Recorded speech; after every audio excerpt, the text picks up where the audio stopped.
Hello, YouTubers, friends, compatriots, bootlicker shills, debt slaves, serfs, peasants, vassals, meat sacks. I'm a useful idiot. Welcome. And let's go back to Syria and Turkey again, Iraq, this whole region. And once again, to take a little closer look at what's going on. And one of the things that's going on in these overlapping wars, these overlapping agendas, is this Turkey's war on the Kurds.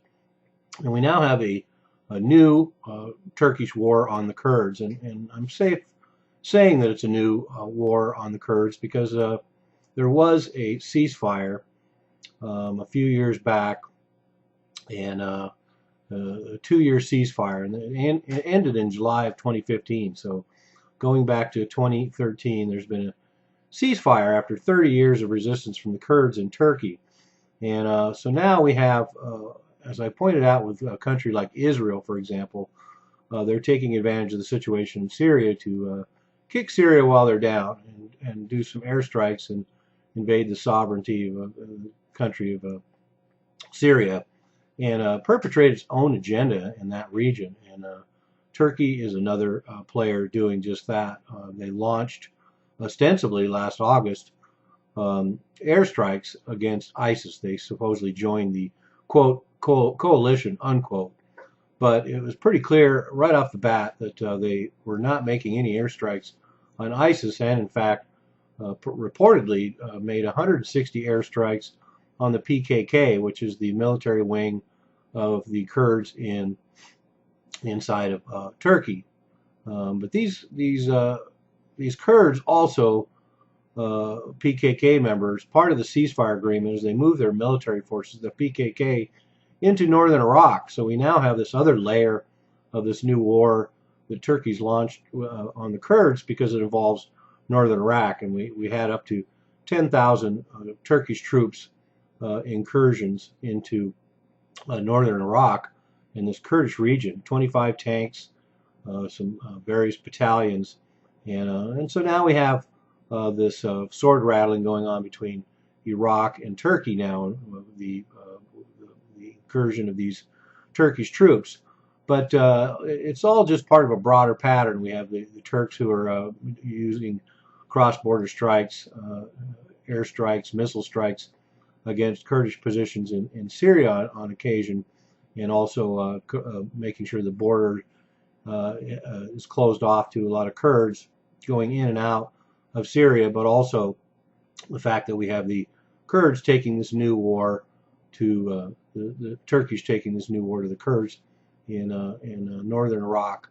So, and of course, we have Obama supporting the Turkish strikes against the Kurds in Syria and Iraq, in spite of the fact that the PKK has been one of the only effective fighting forces against ISIS in both Iraq and Syria, in the YPG, the Kurds in Syria, and of course the Peshmerga, the Kurds in Iraq, have all been the only effective fighting forces against ISIS in the field. But once again, that gets complicated when we look at the fact that Turkey and Israel and Saudi Arabia and the U.S. support ISIS, and then the Kurds are their allies against ISIS. Very complicated situation. So and so things are also getting heated because Erdogan, the leader of Turkey, got this mandate based on crushing Kurdish resistance in this last election, and he's going to fan these flames. And in fact, last December, a Congress of Kurdish groups stepped up and called for more autonomy in southeastern Turkey. And once again, all the more complicated because of the Turkish support, ultra support of the Kurdish region in Iraq in general, and in these new bonds they have with Turkey. But the other part of this that is the new war is now the war zone that's going on in southeastern Turkey with this new war on the Kurds, using tanks and artillery in these urban zones, and a lot of descriptions coming out making it sound like Syria. Hundreds of thousands or 100,000 people displaced, Kurds using barricades and heavy weapons in the streets. 200 Turkish soldiers killed thus far, somewhere around 200 Kurdish militants, and 150 civilians. And in fact, just a few days ago, January 2nd, Turks are claiming to have killed up to 300. So there is a new war going on, and they're just kind of picking up where the old wars of the past left off. And this has a long history, like so many conflicts we see in that region.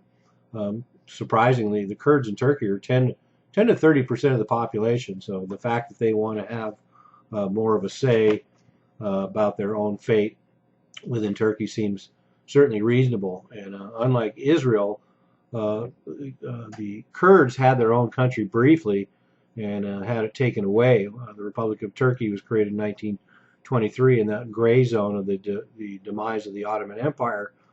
For a brief few years, Kurdistan existed, and then the Republic of Turkey took it over, and up until the 1980s and 1990s, even using the words Kurds, Kurdistan, and Kurdish were banned. So, and then the usual oppression that we see, the kind of pressure put on these sort of ethnic groups all over the region and used historically, certainly all over the world.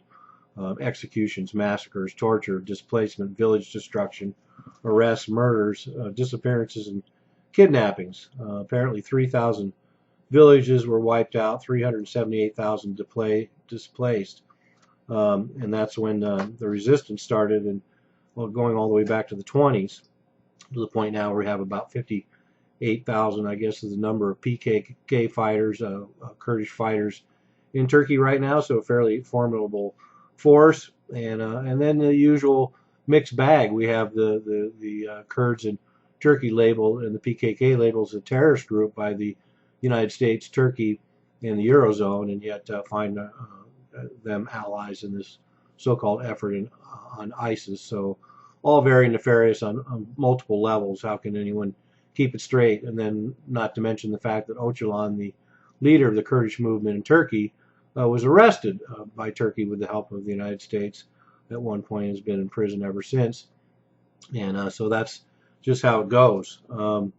So we have this connection with Turkey and their new war against the Turks. I mean the Turks and their new war against the Kurds.